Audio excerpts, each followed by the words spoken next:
Un cordialísimo saludo a todos.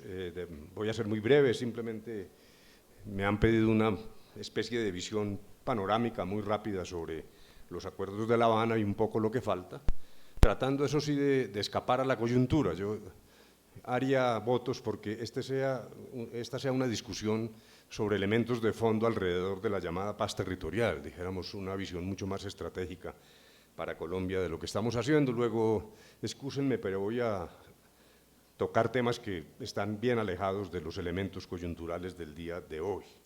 Lo primero es que debemos celebrar el esfuerzo de la Oficina del Alto Comisionado para realizar este foro, que es la continuación de una reflexión que ha tenido lugar en esa oficina del doctor Sergio Jaramillo en torno a esa idea que se ha ido acuñando y ganando terreno sobre la llamada paz territorial.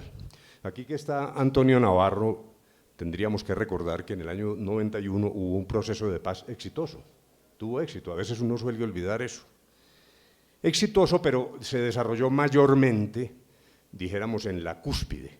Fueron decisiones en el Estado central, alrededor de la constituyente, de decisiones sobre reincorporación. Lo que cerraría el círculo, y particularmente frente a las FARC, es lo que el alto comisionado llama paz territorial. Tenemos que lograr que esos insumos desde la cúspide realmente lleguen a la base y que permitan un trabajo como el que vamos a discutir en el día de hoy, para generar dinámicas de abajo hacia arriba y lograr consolidar una paz más estable. Lo que hemos tratado en La Habana hasta ahora es, en primer lugar, la llamada reforma rural integral. Allí contamos con la ayuda y el apoyo invaluable del doctor Juan Camilo Restrepo, que era en aquel entonces el ministro de Agricultura. Mirando esto en perspectiva, quiero insistir en una mirada desde más arriba. Dijéramos que las discusiones técnicas sobre los elementos concretos de la llamada reforma rural integral se están desarrollando de manera conveniente, como debe ser en una democracia. Incluso han surgido discusiones del pasado, pero que ahora renuevan su vigor. Por ejemplo, sobre el modo de explotación de los recursos agrarios. Cuánto de economía campesina, cuánto de grandes desarrollos agroindustriales. La invitación de que en la medida en que el mundo se orienta hacia una escasez de alimentos, Colombia no debe perder la oportunidad que tiene frente a esos desarrollos que implican utilización masiva de capital. Nos parece que esa discusión va después de lo que implica el Acuerdo de La Habana sobre la reforma rural integral, cuyo verdadero propósito es estabilizar el campo. El diagnóstico ya es indiscutible, el campo se nos ha quedado atrás. En el proceso de desarrollo de Colombia hay unos estancos de infradesarrollo que tenemos que superar. Y me parece que esa discusión es previa y superior a la decisión de Colombia sobre cómo explota sus recursos agrarios. Además, yo creo que hay espacio para todos. De hecho, el acuerdo en el punto 1, y es explícito, dicho por ambas partes, permite diversas formas de explotación de la tierra, pero lo que sí es una tarea pendiente que no podemos dejar de cumplir con FARC o sin FARC es lograr traer esos vagones de la locomotora que se han quedado atrás, no solo en términos de productividad, sino de dignidad humana, salud, aplicación de la ley laboral, infraestructura básica para la producción. Luego, pienso que el punto 1 pasa cualquier examen y desde el punto de vista estratégico es el paso indicado que es necesario dar, más allá, repito, de la discusión sobre el conflicto. Y allí se deriva la discusión sobre la superación del problema del narcotráfico, donde se lograron avances importantes, que naturalmente hay que cristalizar en medidas concretas, y es la manifestación clara de las FARC de decir que rompen cualquier vínculo con esta actividad y abren un marco de cooperación con el Estado para desarrollar lo ya acordado en materia, por ejemplo, de sustitución de cultivos o de nuevo enfoque sobre el consumo. Ese es un elemento extraordinariamente importante, no necesariamente novedoso. Las decisiones sobre sustitución de cultivos se inspiran en el pasado. Ha habido una multiplicidad de esfuerzos en Colombia en relación con la sustitución. Aquí la diferencia, que es crucial, es que esos proyectos sin la cesación y la terminación del conflicto son difícilmente viables. El elemento nuevo de oportunidad que brinda frente a la superación del problema del narcotráfico es la posibilidad de un acuerdo que garantice que, por fin, las políticas en esta materia tengan cumplido efecto. Luego están los puntos sobre apertura política.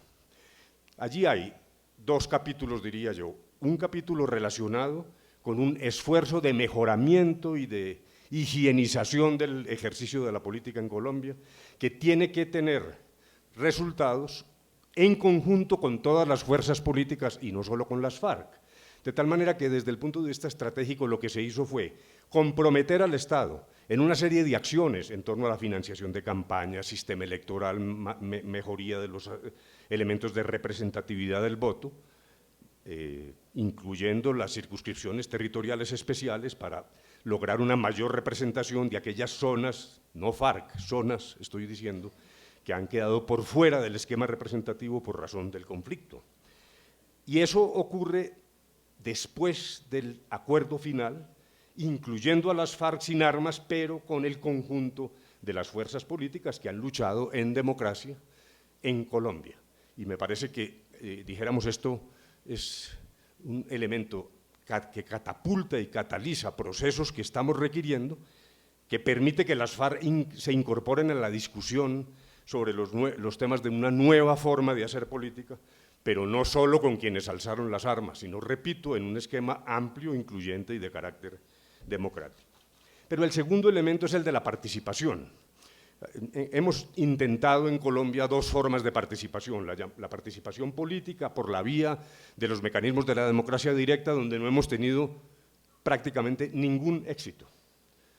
La utilización del referendo ha sido nula por mil razones, probablemente porque hay talanqueras en la legislación, que por eso se ha hecho un esfuerzo de corregir esas normas, pero también porque no hay una cultura de la participación y a lo mejor no hemos encontrado la pregunta clave en el tema clave que mueva masivamente a los colombianos a adoptar ciertas decisiones por la vía de la democracia directa.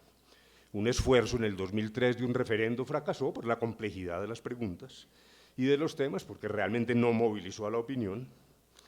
Luego ahí dijéramos, hay un bache de participación, pero no ha sido siempre así en la historia de Colombia, ha habido momentos fulgurantes.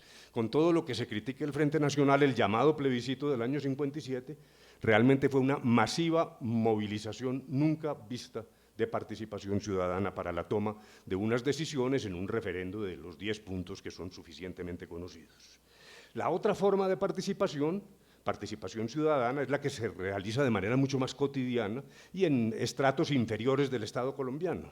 Allí hemos tenido más éxito, pero un éxito inorgánico. Hay una serie de mesas de concertación. Hay 24 mesas de concertación hoy funcionando en Colombia. Luego dijéramos que sí hay una efervescencia participativa, pero repito, de alguna manera un tanto inorgánica.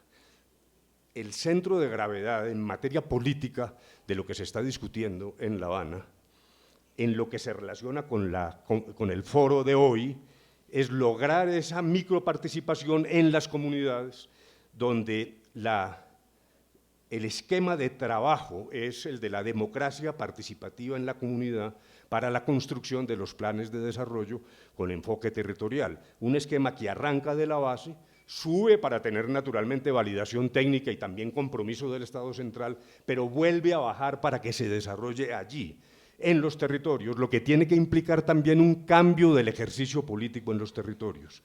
Realmente el centro de gravedad es esa microparticipación en las comunidades y es eso lo que está allí planteado, tanto en el punto 1 como en el punto sobre participación política propiamente hablando, a lo cual se agrega una discusión para buscar caminos en Colombia a fin de permitir que en el escenario de la política haya una forma razonable de manejar el problema de la irrupción de los movimientos sociales. En la democracia de hoy en todo el mundo y particularmente en Colombia, la escena ya no la copan los partidos políticos. Ha aparecido la idea de movimientos sociales que disputan el escenario de la política. Y la única manera, creemos nosotros, racional en Colombia de acometer ese fenómeno que es inderogable, ese fenómeno no va a ir hacia atrás. la presencia de movimientos sociales va a ser cada vez más dura y más activa, es la búsqueda racional de caminos de manejo a través del diálogo social, en el cual uno busque el escenario que le corresponde sin armas, en paz, para el trámite de esa irrupción de los movimientos sociales. En el fondo de todo esto tenemos la necesidad de establecer nuevos mecanismos de democracia. Viene también allí el tema de víctimas, el punto quinto. La solución que se le ha encontrado al tema de víctimas se nutre de elementos del derecho internacional, cumple con los estándares internacionales, busca poner fin al conflicto, la razón por la cual el sistema de justicia es integral para todos los actores es porque estamos hablando realmente del fin del conflicto, no de un eslabonamiento a gotas sobre soluciones parciales. Hay personas que han criticado esta decisión, piensan que debió haber carriles distintos.